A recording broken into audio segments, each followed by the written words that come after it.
and trolling, and how do I keep up with how we're supposed to talk in order to describe how much we don't care when really we all care about something, right? So then you go to the pre-chorus and I go more into my own voice of I've been afflicted by a terminal uniqueness. I've been dying just from trying to seem cool. That's the so that's the kind of flip of every way in which I was speaking in this entire first verse was me trying to assimilate to the way culture tells us to be, which is like weird because, like, honestly, I feel like going back to the idea of a showgirl, they are tough in a way that's actually kind of old school tough, where they're going to smile on the outside and they might have a storm going on in their lives. Because it's work. To everyone else, it's like glitz and glamour, but they have no idea the work required to make it feel frivolous to people in the audience. That's the kind of toughness that I have tried to aspire to for the last 2.5 years of my life that I've been preparing for and being on this very exhaustive tour.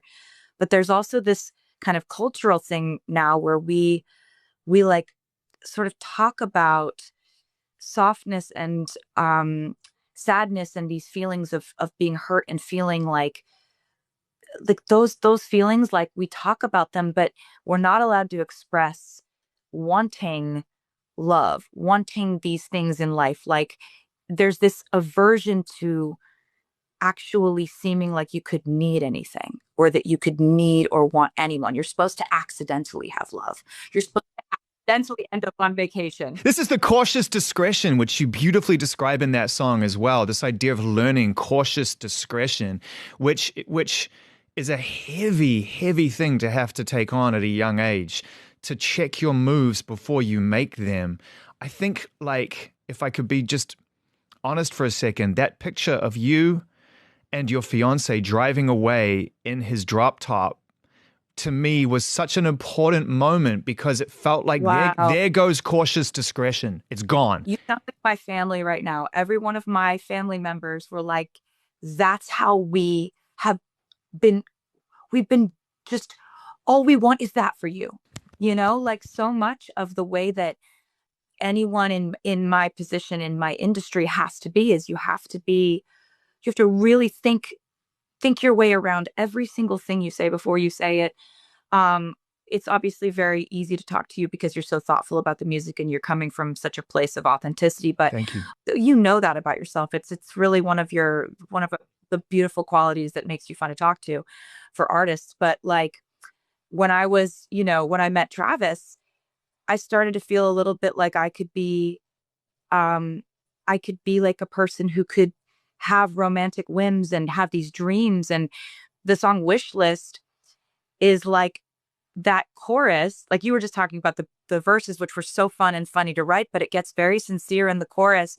I don't know if you've seen the movie Happy Gilmore, but he has this happy place, like where he goes into this utopia of this is exactly what he would want. And this is where he escapes to mentally in times of stress, pressure, anxiety, or chaos. And that chorus of that song is me just describing what my happy place is. You know, you've made so many people happy, Taylor, with the release of this record. The fans are unbelievable. I don't even know how to thank them for what they've done this week and for how much they've loved this music and how they've just like immediately gotten it. You know, how are you absorbing the reaction these days? How do you choose to process?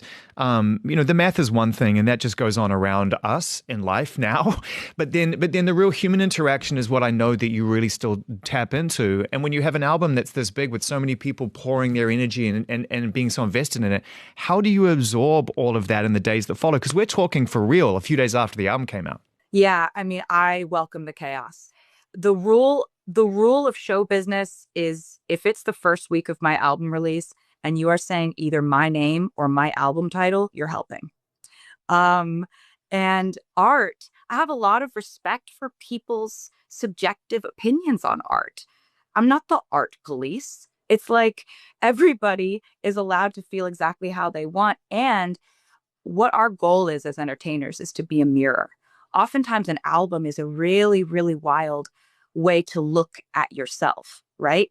What you're going through in your life is going to affect whether you relate to the music that I'm putting out at any given moment. And what I often love seeing my fans say is, I used to be someone who didn't like relate to reputation. And now that I've been through some other things in my life, that's my favorite album. Or I used to be a like fearless girly. Now I'm obsessed with Evermore. Like, and we're doing this thing for keeps. Like, I have such an eye on legacy when I'm making my music. I know what I made. I know I adore it. And I know that, like, on the theme of what the showgirl is, all of this is part of it. It's ordered chaos, though, Taylor, because I'm looking at the album cover right now, which you revealed in the video that you directed, which was already there and already waiting. And we were trying to figure out what this all meant. And then it all makes sense in time that moves forward. And so, it must have been really wonderful to release that video and know that it answered a lot of questions for fans and also raised a lot of questions because, as always, 87 on the door, what's going on over there? All these kind of really cool things. To direct that and storyboard that must have been a blast. Oh, it really was. I had a list of just, I think it was like over 100 Easter eggs to put into that video. And I was just going through my list and checking them off one by one as we were going through our production design process. And it's a blast because the fans have made it a blast because they know that this all points to, current art, past art, or future art. That's pretty much the realm of the Easter egg thing. So the fact that they care that much about the sort of canon of albums that I've made or plans I may have in the future, it's like I just am very honored by it, and it seems like they're still having fun with it. Like, as long as this is something that's fun for them, it's going to be fun for me to plan. Oh, I'm sure it is. And if you say there's over 100 or so in there, then I'm sure everyone's going to go right back and start watching that video again, trying to figure out what they haven't already figured out. I wanted to finish this brief conversation by talking about legacy and personal legacy and growth. The idea of being able to write in the moment, not necessarily be beholden to something you experienced previous, but honoring it by putting it out a year later or 6 months or 3 months later. And it being an album that's so full of joy and so full of humor, even about the things that probably used to drive you crazy, you're able to laugh at now, which I love as Yeah. well. And so Thank you. the question is that, getting to a place where you can make an album like this, capture lightning in a bottle as you described it. What has it allowed you to leave behind? You've created new space to fill it with love and joy and all the things to come, but we're finite. What have you been able to leave behind by making this album? Making this album was really something I've been wanting to do for my entire career because I have always wanted to have fun in this type of way, to have fun, to exhibit mischief and be flirty and fun and make jokes and like get to have that side of my personality that's a huge part of my personality. A lot of people, like, who are friends of me, and when we meet in person and stuff, people realize that like oftentimes I get so serious, or I'm really known for a lot of my sad songs, my cathartic songs, or breakup songs or whatever, because I love to write those things. Um but that's not the place I'm in my life. So what I have left behind is something that really exhibits who I am in this moment, pays homage to the most important moment of my life, which was the exuberance and electricity of the Eras tour. Um, I'm so proud of this songcraft. I'm so proud of these melodies and these lyrics and these stories and going in and out of character and kind of playing with your style of speak. It's interesting. I I oftentimes have a recorder going while we're writing. And me and Max and Johan, our vibe is very like stream of consciousness. You sing this line, I sing the next line. Wait, wait, wait, wait, wait. What did you say 2 minutes ago? That second note was better in that. Can we go back, run it back? What did you say there? Um, and so what I just put this out on iTunes is voice memos from when we were writing, because you actually get to hear us come up with these ideas, stream of conscious, in the moment, in real time.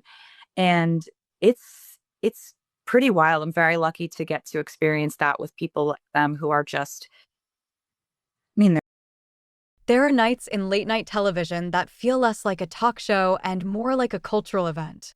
This week, The Tonight Show starring Jimmy Fallon became just that, a dazzling, unpredictable celebration that fans will be talking about for years. The spark? None other than Taylor Swift, who arrived not just to promote her record-breaking new album, The Life of a Showgirl, or to chat about her headline-making engagement to NFL superstar Travis Kelce, but to reveal a surprisingly passionate obsession: sourdough bread.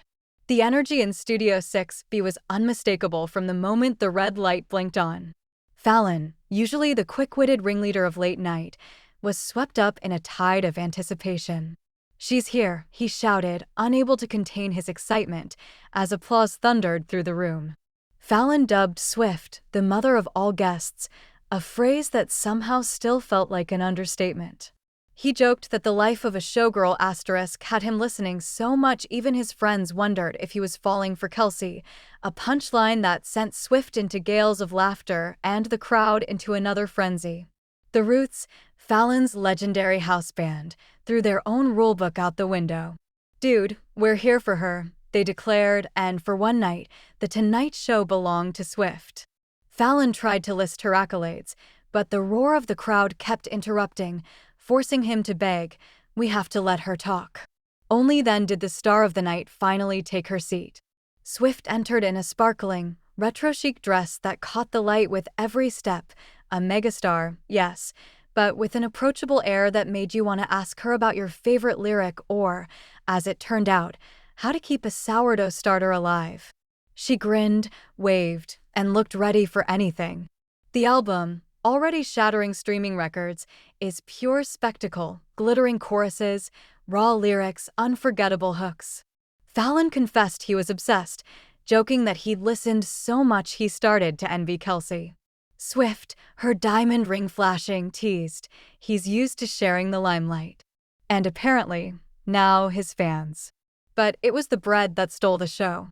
Fallon, with his signature twinkle, steered the talk to Swift's now legendary sourdough. The crowd erupted. Swift looked both bashful and proud. "It started as a way to relax between shows," she explained, describing her tour bus as a rolling bakery. She confessed she'd named her sourdough starters after exes. There's a Harry, a Joe, and some I won't name for legal reasons, sending Fallon into stitches. Fallon produced a still-warm loaf, wrapped in a checkered towel, and handed it to Swift. "Do you really travel with this?" he asked. She nodded, deadpan. "It's my emotional support loaf. Sometimes, you just need a carb-based pep talk." When Fallon prodded for engagement details, Swift described a proposal worthy of her reputation: a marching band, a handwritten poem, and yes, a bread basket. "He knows me so well," she said, glowing. But beneath the laughter was a note of vulnerability. Swift spoke candidly about fame's pressures and the loneliness behind the spotlight. "It's about what happens when the lights go out," she said softly. The studio leaned in, captivated. To lighten things up, Fallon challenged her to a bread-making contest. Flour flew, pun soared, and Swift pronounced Fallon's dough a valiant effort, though she suggested he stick to comedy.